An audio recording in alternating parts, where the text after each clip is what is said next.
নমস্কার বন্ধুরা, আড্ডাঘর উইথ মানুষ ইউটিউব চ্যানেলে আপনাদের আরও একবার স্বাগত।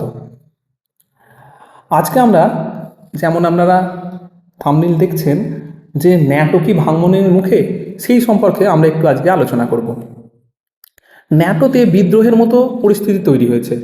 গত 24 ঘন্টাতে এরকম পরিস্থিতি হয়েছে যে স্পেন আমেরিকাকে জানিয়েছে, আপনি আমাদের শুধু আর্মি বেস নয়, আমাদের এয়ার স্পেসও ব্যবহার করতে পারবেন না। যদি কোনো বোম্বার বিমান ইরান যুদ্ধে যুক্ত থাকে তবে সে আমাদের এয়ার স্পেস ব্যবহার করতে পারবে না। এরপর ইতালিও স্পেনের সঙ্গে যোগ দিয়েছে। এবার ব্যাপারটা হচ্ছে, ট্রাম্পের কাছে এটা কিন্তু বেশ শকিং। ইতালির যিনি প্রাইম মিনিস্টার আছেন না, জর্জিয়া মেলোনি, ছবিতে দেখতে পাচ্ছেন আপনারা, তাকে ইউরোপে ট্রাম্পের খুব ভালো সহযোগী মনে করা হয়। উনিও পরিষ্কারভাবে ট্রাম্পকে বারণ করে দিয়েছেন যে সিসিলির যে আর্মি বেস আছে তা ট্রাম্প ব্যবহার করতে পারবেন না। মানে কোনো না কোনো জায়গায় গোটা ইউরোপ ধরে নিয়েছে যে ন্যাটো আর থাকবে না, ন্যাটো ভেঙে যাবে।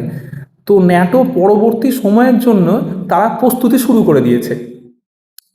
স্পেন, ইতালি তাদের বেস আমেরিকাকে ব্যবহার করতে না দেওয়ার জন্যে আমেরিকার যে অসুবিধাটা হয়েছে সেটা হচ্ছে তাদের লজিস্টিক পৌঁছানো খুব অসুবিধা হয়ে গেছে। ইরানের যুদ্ধে যে গালফ কান্ট্রিগুলো রয়েছে সেখানে তো অনেক আমেরিকান বেস ছিল, যেমন ইউএইতে ছিল, ইরাকে ছিল, তেমনই। তো এই সিস্টেমগুলো ইতিমধ্যে ভেঙে গেছে। সেখানে ইরানিরা মিসাইল ছুটছে, ব্যালিস্টিক মিসাইল পড়ছে, তার ভিডিও আমরা দেখতে পাচ্ছি। ইরান যুদ্ধে লজিস্টিক পৌঁছানোর জন্য আমেরিকা এখন ইউরোপকেই ব্যবহার করতে চাইছিল। কারণ দেখুন আমেরিকার অবস্থানটা কোথায়, মানে ইরান থেকে প্রায় পৃথিবীর উল্টো দিকে। তো এতটা দূরে এসে যখন ওরা বোমা বর্ষণ করবে, এটা তো ওদের প্লেনগুলোর পক্ষে সম্ভব নয়। ফলে ওরা মাঝখানে অন্যান্য দেশের আর্মি বেস কিন্তু ব্যবহার করে। তো পরিস্থিতি এখন এমনই হয়েছে, ইউরোপের কোনো কান্ট্রি তাদের আর্মি বেস আমেরিকাকে ব্যবহার করতে দিচ্ছে না। ফলে আমেরিকার জন্য না গোটা পরিস্থিতিটাই ক্রমশ জটিল হয়ে যাচ্ছে। আরও একটা খবর হচ্ছে, আমেরিকা পোল্যান্ডকে বলেছিল যে তাদের যে প্যাট্রিয়ট এয়ার ডিফেন্স সিস্টেম আছে তার ব্যাটারি ব্যবহার করতে দেওয়ার জন্য, কিন্তু পোল্যান্ডও সেটা অস্বীকার করেছে। তারা বলেছে এই এয়ার ডিফেন্স সিস্টেম শুধুমাত্র আমাদের নিজেদের প্রতিরক্ষার জন্য, আপনাদেরকে দেওয়া যাবে না। এই সব ঘটনা পরম্পরায় ইউএস সেক্রেটারি অফ স্টেট, মানে মার্কো রুবিও, যাকে ছবিতে আপনারা দেখতে পাচ্ছেন, ইউএস সেক্রেটারি অফ স্টেট মানে ভারতের অনেকটা বিদেশ মন্ত্রীর মতো, পররাষ্ট্রমন্ত্রীর মতো ব্যাপার।